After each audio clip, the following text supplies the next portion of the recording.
Estimadas amigas y amigos, bienvenidos al portal del Villegas. Para otra sesión de conversación, de comentario, examen, opinión, análisis, como quieran llamarlo, de los hechos que en un momento dado me parecen de alguna importancia, menos por el peso que tienen en el momento dado en que están ocurriendo los eventos, como por lo que puedan implicar, significar, señalar o consecuencias que puedan tener. Y algunas veces el hecho noticioso en sí es tan potente que uno no lo puede dejar de lado. Yo creo que es el caso, que además se conecta con un tema importante que hemos tocado 3-4 días seguidos, que es el caso de la empresa de agua esta de Sal, que todavía está con problemas. Hay una parte de los osorninos que siguen estando sin agua. Parecía resuelto el tema, pero se volvió a producir un problema por exceso de demanda en un momento dado, qué sé yo. Es el cuento nunca acabar. Y los osorninos están enfurecidos, se están subiendo por las paredes con toda razón. Imagínense lo que significa no poder contar con agua 6 días seguidos en toda la ciudad. No poder bañarse, tantas cosas, ¿para qué les digo?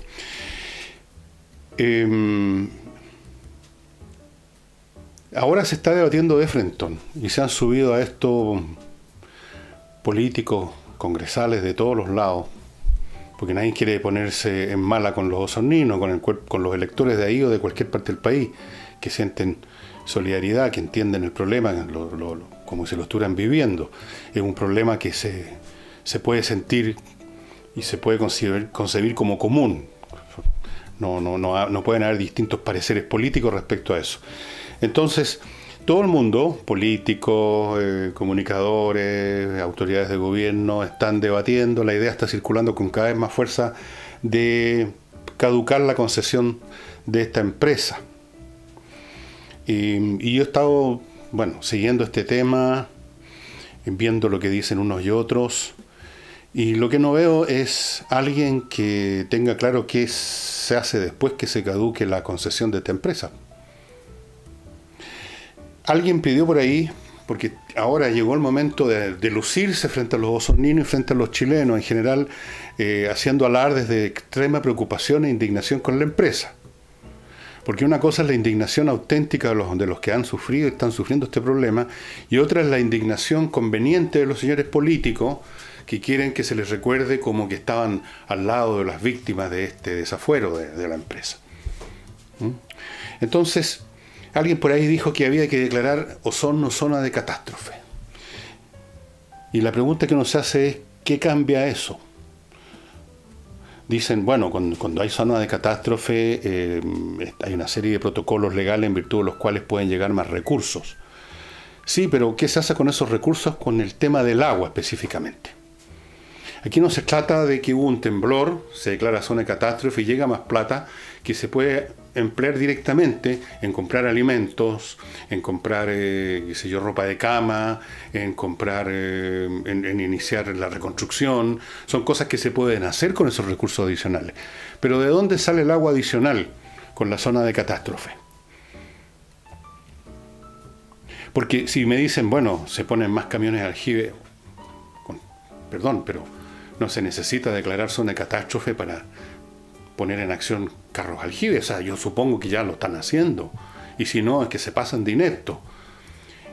Y se pueden poner más carros aljibe y todos los carros aljibe del mundo, y poner a funcionar también los carros bomba y hacer lo que se quiera sin necesidad de zona de catástrofe. Yo no estoy diciendo esto porque esté en contra de esa declaración. Solamente quiero hacer ver de que me parece un papirotazo político y mediático para dar la impresión de cuán enfurecidos estamos con la empresa y cuán deseosos de resolverle el problema a los osorninos. Yo no veo que haya ninguna solución con eso. Yo creo que se ha generado en esto, como ocurre siempre, cuando hay un problema que lo afecta a la población, los políticos que no tienen escrúpulos para nada, se suben inmediatamente al carro que les conviene. En este caso es el carro de la indignación y es el que al mismo tiempo es el vehículo de la solidaridad, que es una frase que se emplea tan fácil, hay que solidarizar. Entonces, Por ejemplo, la señora Yasna Proboste y el señor Fidel Espinosa, que no son genios deslumbrantes tampoco, inmediatamente trataron de asociar esto con el presidente de la República para ver si algo del malestar de los osoninos se traslada hacia el gobierno, porque dijo alguien, ¿cómo se le ocurre viajar? No va a viajar, así que ya estaba de más esa crítica. Habiendo esta situación, como si Piñera fuera Moisés y con una varita tocando una piedra pudiera salir agua de ahí. Eso es completamente estúpido. ¿Cree Yasna Proboste, el señor Fidel Espinosa, que los osoninos son idiotas? ¿Que van a creer los osoninos que si aparecen las autoridades entonces se van a solucionar los problemas? Va a ser un milagro, va a ser el Mesías del agua. Yo sé que eso es un numerito que hacen todos los políticos. Recordemos el famoso terremoto cuando la señora Bachelet se fue a meter a la oficina de la ONEMI y fue lo único que causó, bueno, ya sabemos lo que causó. No, pero no, tienen que salir en los medios, los políticos haciendo su número, recorriendo con el ceño fruncido las calles donde está el desastre, hablando con la vecina, con doña Juanita y haciendo ver su solidaridad. Y lo único que hacen, en términos prácticos, es desorganizar aún más de lo que ya probablemente está las tareas de reconstrucción o de rescate de lo que sea. Ya se convirtió esto en un tema político para un montón de gente y, por supuesto, del modo que ya sabemos, ver de qué forma lo convertimos esto en un ataque contra el presidente de la República. Que no ha viajado, que viajó, que iba a viajar, que esto, que el otro, que debiera hacer esto y lo demás allá. Yo pregunto de nuevo, fuera de poner más camiones aljibes, no sé cuántos estarán ya usándose, supongo que estarán usándose. ¿Qué otra cosa se puede hacer? Quitarle la concesión. Pongamos que mañana le quitan la concesión. Mañana sábado o hoy día viernes a última hora se decreta con el ceño fruncido porque todos se suben a este carro. También los de gobierno se sienten obligados a seguir a subir al escenario, a seguir la función de la muestra de rabia con los habitantes rabia contra la empresa y solidaridad con los habitantes. Entonces, bien podría ser de que se decrete en último momento que queda caducada la concesión. ¿Y de qué va a servir eso? Seamos realistas. Va a aparecer de la nada, así, una empresa con todos los equipos listos y va a empezar a bombear no solo agua, champán por las cañerías de Ozón. Estas cosas no se resuelven así de un día para otro. Cuando explota un problema por ineficiencias de gestión, por falta de reglamentos precisos, porque no hubo una supervisión adecuada del Estado, cuando se acumulan problemas derivados de la incompetencia nacional que se manifiesta en el campo privado con el público. Eso no se van a resolver de la noche a la mañana con decreto, con los presidentes o con las autoridades visitando la zona de catástrofe. Se van a resolver a largo plazo, cambiando las leyes, cambiando los reglamentos, cambiando los organismos, las personas que manejan los organismos de supervisión, generando nuevos métodos o maneras de qué sé yo, en este caso, de tratar y canalizar el agua. Todo eso toma tiempo. No hay ninguna solución instantánea para esto. La única solución que puede venir pronto es, pronto digo días, ojalá fueran horas, la que va a llevar a cabo la propia empresa de agua nomás, porque no hay otra cosa. Van a tener que resolver el problema. ¿Quién otro lo va a resolver?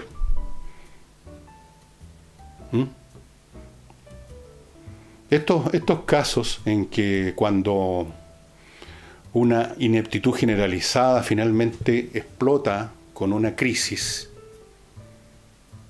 son un excelente ejemplo de cómo funcionamos como nación. Este país en el cual, según dijo alguna vez Ricardo Lagos, las instituciones funcionan. No, señor, no funcionan las instituciones aquí, se arrastran. La gran mayoría de ellas operan como lugares donde se pone a gente de la coalición de gobierno, operan como botín, operan como pitutos, fuentes de pitutos.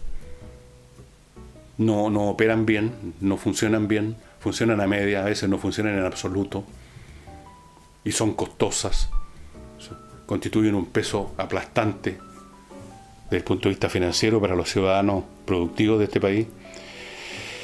Y por lo tanto, cuando vienen estas crisis se descubre que las leyes eran insuficientes, que los que las diseñaron eran unos incompetentes, unos tontos, que las superintendencias o los organismos de control no controlaban ni superentendían ninguna cosa, que el día a día era un llegar de los funcionarios a las 9 de la mañana a prepararse un café, que en la empresa privada en cuestión, en este caso de no sé qué tonterías o qué cosas dejaron de hacer o hicieron mal. Se revela la incompetencia generalizada de un país que se niega a mirarse a sí mismo y se miente todo el tiempo con el cuento que las instituciones funcionan o que éramos los ingleses de Sudamérica, ahora somos los leopardos del Oriente, no sé qué diablo éramos. Mentira. Un país donde cuando llueve, o cuando llovía, porque ya no llueve en Chile, por lo menos no en Santiago, un país donde cuando llueve se anegan las calles, una lluvia nomás, pues una lluvia. Es un país que no tiene derecho a decirse las instituciones funcionan. No, no funcionan.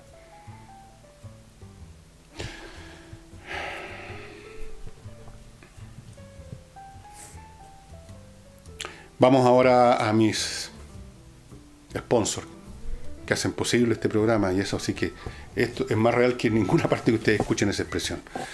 Y parto a propósito de empresas.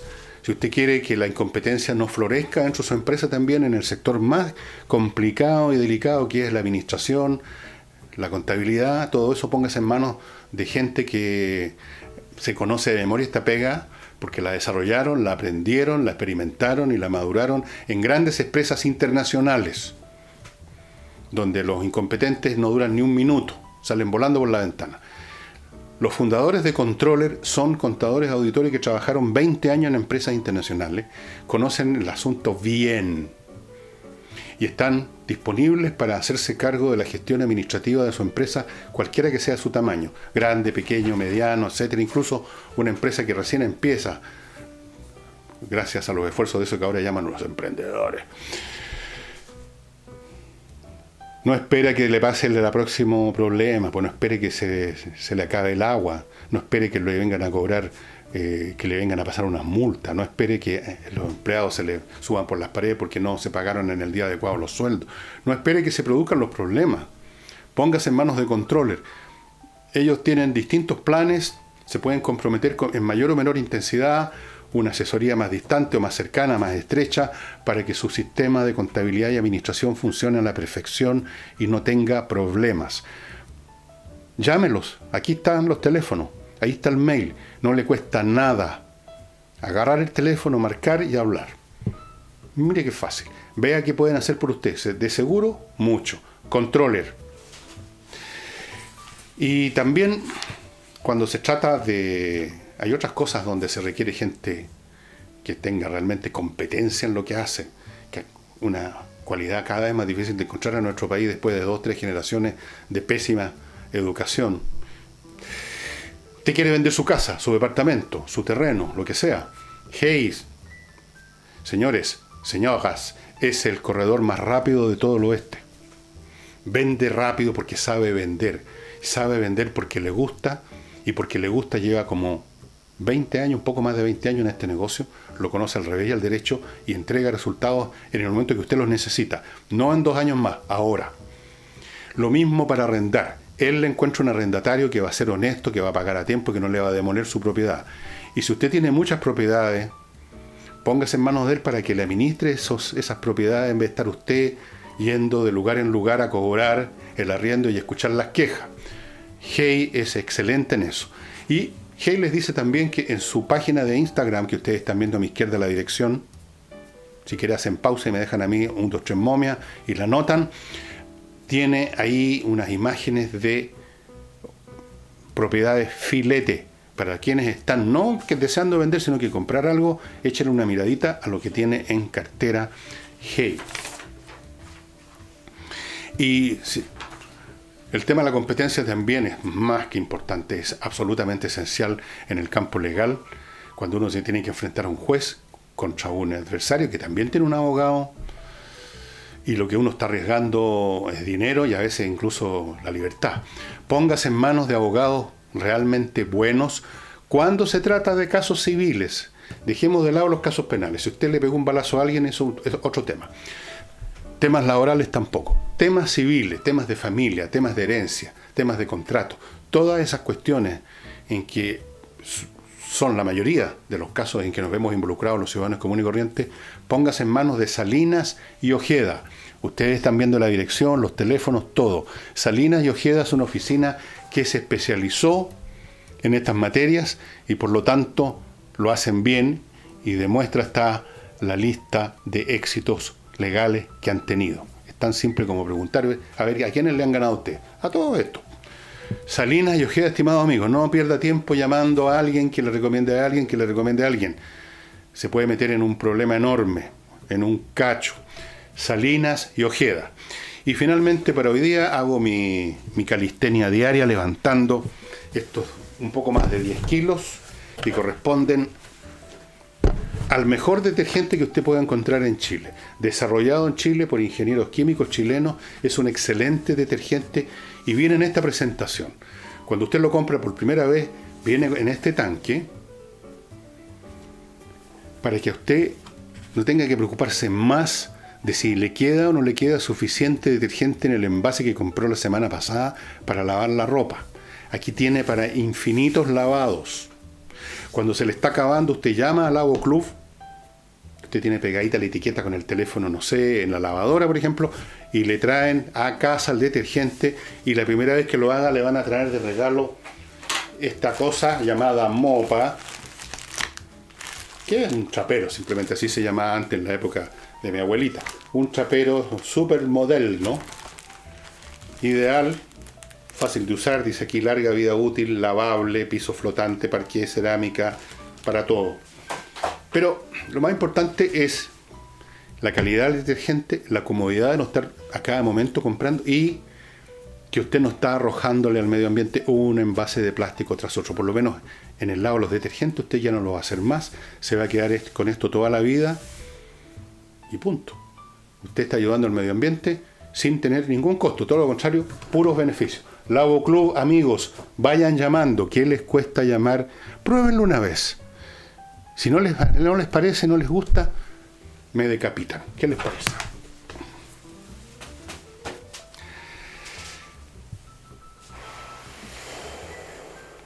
Y ahora, estimados amigos, paso a un tema que tiene un poco como de anécdota, tiene un elemento también de tristeza, un elemento de nostalgia, si ustedes quieren, y es el fin de este monasterio o convento, lo de las Carmelitas Descalzas, que existe todavía el edificio, por supuesto están ahí todavía en Viña, en la bajada de Agua Santa. Quedaban 5 señoras, ya de avanzada edad. La superiora se murió hace un par de meses, algo así, y me imagino que la presión de los desarrolladores por hacerse de ese terreno deben estar que les corre la baba, la saliva. Los desarrolladores, o como llaman, las empresas constructoras, que son más bien las empresas demoledoras, están a la guaita de estas cosas. Y algunos han permitido algunas bromas bien estúpidas por lo que he visto en comentarios acerca de las monjas y de este. Pero la cosa no hay que ser tan... Alguien dijo por ahí que la ignorancia es insolente, ¿no? Y la otra vez me acusaron a mí de estar diciendo una cosa basada en la ignorancia y que por lo tanto yo era un insolente. Ahí conocí esa frase. Bueno, le expliqué a esta persona que no era así. Espero que haya entendido mis argumentos. No estaba yo hablando por ignorancia, ni mucho menos. Pero el hecho es que es respetable esta institución. Es una institución muy antigua. La idea de retirarse de la vida secular y fondearse en alguna parte, ahora en un convento, a veces solos en algún lugar en el desierto, se remonta al siglo, más o menos el siglo III. Ya se hizo muy nutrido esto después de Cristo, cuando se iniciaba, cuando el cristianismo ya se había desarrollado un poco, todavía no era la religión oficial, pero ya estaban apareciendo los anacoretas, los que se retiraban al desierto. Acuérdense de la historia de Simeón, el estilita. Estilita es una palabra griega que significa estilo, es una columna. Se subió arriba de una columna y ahí quedó sentado no sé cuántos años y parece que lo creyeron que hacer ese acto de malabarismo y de masoquismo era una gran cosa. Se retiró mucha gente, mucha gente.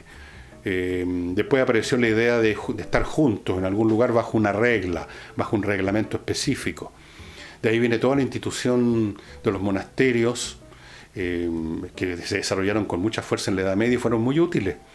Los monasterios no estaban simplemente los tipos orando, sino que trabajaban prácticamente todo el día, fueron uno de los grandes factores de desarrollo de la agricultura en la Edad Media, de secar pantanos, de plantar, de qué sé yo.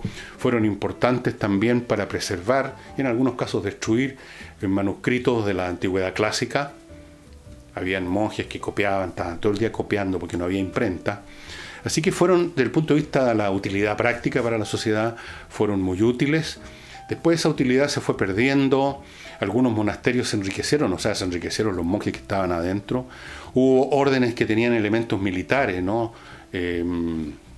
La Cruz de Malta, y otros eran caballeros que juraban, se sometían a ciertas reglas también monacales, pero eran guerreros.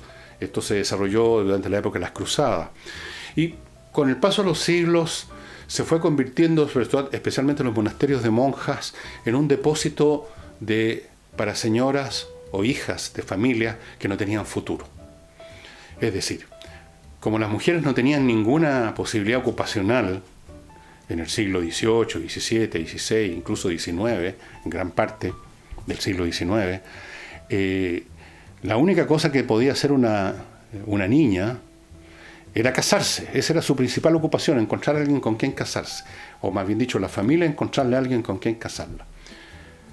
Si no se podía casar, si empezaban a pasar los años, le quedaban dos posibilidades. Una, convertirse en una institución que ya no existe, una señora de compañía, una especie de allegada, digamos, un poco más glamurosa. Una persona que no tenía ninguna ocupación concreta salvo ser como parte del cortejo de la dueña de casa. Y algunas otras las metían en un convento. Esa era la otra. A rezar. Muchas niñas fueron a dar a los conventos. No era fácil, no era gratis. Mi padre, que era un hombre con un humor aún más negro que el mío, solía decir que hay que ser inmensamente rico para jurar votos de pobreza. Y se refería al hecho histórico de que cuando una persona quería entrar, un adulto ya, ¿no? Quería entrar a un monasterio, no era llegar y tocar la puerta y decir quiero ser monje. Había que llegar con importantes recursos para apoyar la existencia del monasterio y apoyarse a sí mismo en el futuro. O sea, no se llegaba a pata pelada y a poto pelado, se llegaba con recursos. De ahí la frase de mi señor padre, de que hay que ser muy rico para jurar votos de pobreza. Y bueno, la historia de las instituciones monásticas es muy interesante, evidentemente que están en retirada en todas partes del mundo. En Chile, las veces que uno recuerda que existen o existían monasterios o conventos de monjas, cuando uno compra algunas mermeladas que insisten en que las producen unas monjas. ¿Será cierto? ¿Será cierto que quedan monasterios donde unas cuantas viejitas preparan mermelada? Tengo mis dudas. ¿Y cuál es la ocupación, a propósito, cuál es la razón de ser terios, más allá, digamos, de satisfacer la psicología de personas que se quieren retirar del mundo, y más allá de la utilidad práctica que pudieron tener en otra época, cultivando suelo, desecando pantanos? Es esta. En el meollo espiritual de la vida monacal existe la idea de que al someterse a una disciplina intensa, de permanente pensamiento en Dios y en llevar a cabo distintas rutinas sacramentales como rezar, ellos están salvando el mundo. Para los interesados en estos temas, hay alguna literatura,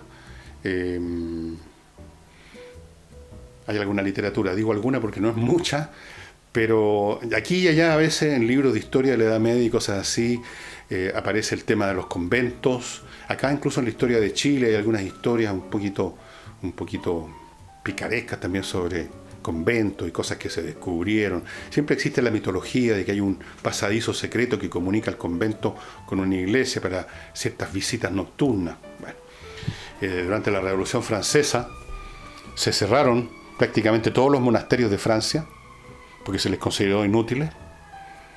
Y, bueno, en fin, es una historia interesante. Y pasando ahora a otras cosas, avanza a pesar de todo la reforma de pensiones. Se aprobaron las indicaciones que presentó el gobierno en la Comisión de Trabajo de la Cámara, y ahora va a la Comisión de Hacienda, y eventualmente va a ir a la sala, se va a votar. Es probable que esto sea otro ejemplo de lo que conversaba ayer con usted, en el sentido de que al final de los procesos iniciales de rechazo, de oposición, de reclamo, de reproches, al final las cosas avanzan porque no hay muchas opciones o a veces no hay ninguna.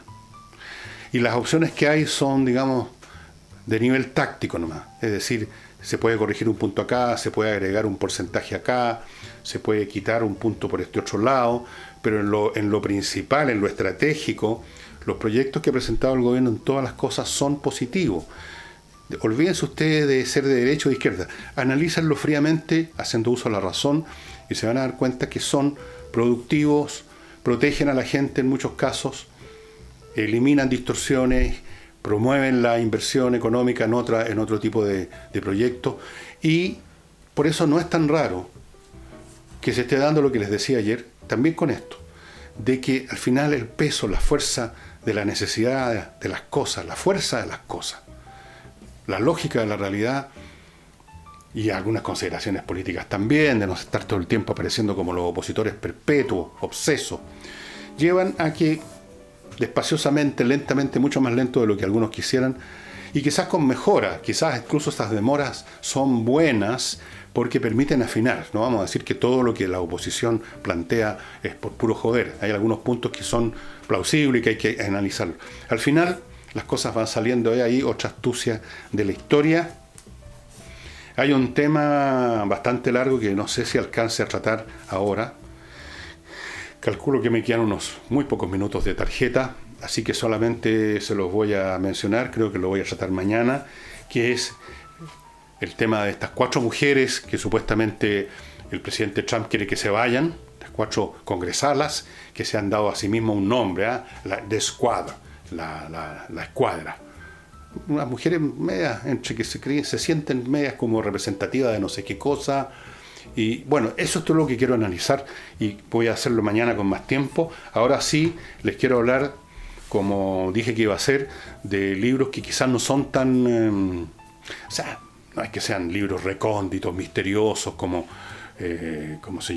tratados para invocar al demonio, cosas así, pero quizás son menos conocidos, y esa es la razón de ser, de mostrarlo. Yo les quiero recomendar más que específicamente este libro, que también se los recomiendo, a este escritor, del cual hay muchas obras en Chile que han llegado, Sándor Márai. Sándor Márai, obviamente, como ustedes se dan cuenta por el apellido, es de origen húngaro. O más bien dicho, él nació cuando Hungría era parte del Imperio Austrohúngaro. Por eso se llama austrohúngaro. Nació en el año 1900 y se suicidó viejito ya, a los 89 años, en San Diego. A veces se suicidan los ancianos, ya están cabreados. Los jóvenes se suicidan porque anhelan tanto vivir que no resisten ningún tropiezo. Los viejos se suicidan por exactamente lo contrario.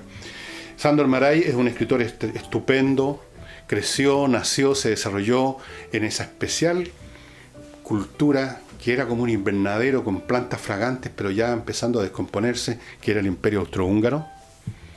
Y su novelística tiene mucho que ver con las vivencias que él tuvo en ese periodo previo a la Primera Guerra Mundial, cuando todo se vino abajo, el Imperio Austrohúngaro desaparece, como ustedes saben. Y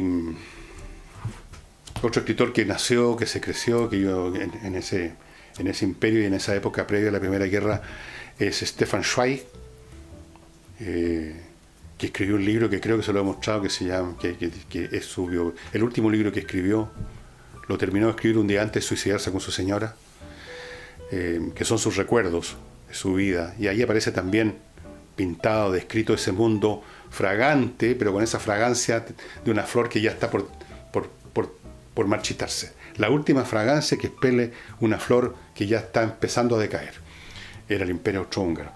Hay un montón de novelas de él, son todas muy, pero muy interesantes y tratan de temas y de personas que son universales, por cierto, pero que tienen el sabor, la fragancia, la nostalgia de ese mundo perdido. Y eso las hace mucho más interesantes que leer alguna novela de los conventillos en Chile o de las sensibilidades X, Y o Z, ¿no es cierto? Que son cosas como que de repente son medio hostigosas ya, más que interesantes. Y eso sería todo, estimados amigos. Espero que no se corte esta cuestión antes que diga siquiera adiós. Nos vemos el sábado con un tema cultural que no tengo idea cuál va a ser. Vamos a ver si se me ocurre alguna cosa que a ustedes les pueda interesar. Hasta el sábado.